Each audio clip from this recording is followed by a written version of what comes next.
Let me see. Personal lies, deep personal lies. I tell myself as I lie in bed every night that I'm not here. The making of Jregs' Depersonalize track. The first thing that happened is I was like, Jreg, please, I want to leech off of your fame and success. And he's like, all right, word up.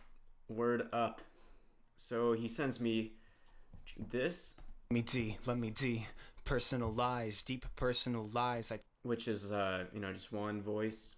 Let me see. Personal lies. That's like a bunch of voices, evidently. And then I kind of jam on my looper pedal a little bit.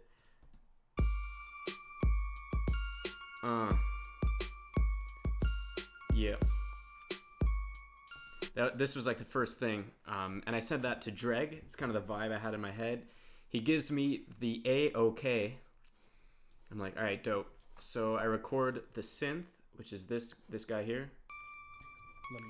I kind of have this idea for a build. I pitch shift the voice down a little bit, get a build and a crash. This is the drum beat here. So I'll just play this for you. Let me see. Personal lies, deep personal lies. I tell myself as I lie. And yeah, I have the 808 here. Anyway, so I kind of have this first initial groove, which again I send to Jreg. He gives me the okay, but he sends back this. I find it difficult. Just because he wanted to kind of dreaming. Just because he wanted to plug the silences a little bit. So yeah, put some delay and reverb on that.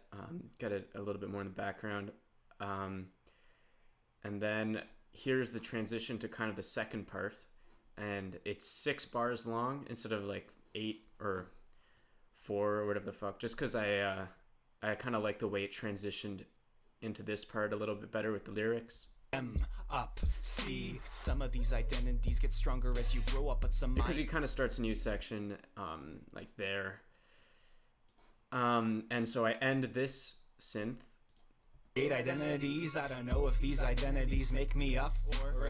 And I start this woo synth, and I get it real quiet just in the background, just because I thought the track sounded a little bit barren without it. No, what you know, I am not myself, cause I do not know myself. All I know is myself is not a wealth of health. Myself is a puzzle collecting dust on a shelf. So yeah, that's kind of the second part. The only thing that I changed for the drums is I added a hi-hat, and the open hi-hat is a lot fatter.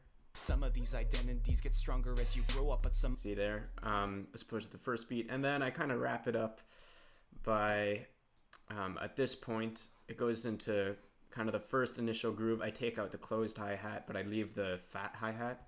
Imaginary pieces fill in my spaces. Just because I thought it was kind of nice to have that in. The original synth comes back, gives it a nice kind of looping thing, and then I got this stuff. Let me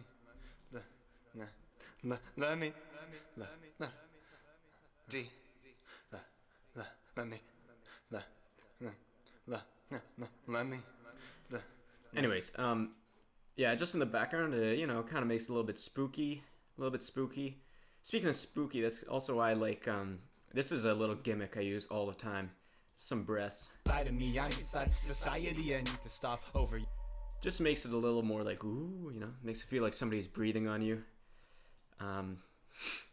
Which is either good or bad, I guess, depending on how sexually desperate you are. Anyways, I guess that's the making of thing. You know what? I feel like this was shit, but hopefully some of you give me your money.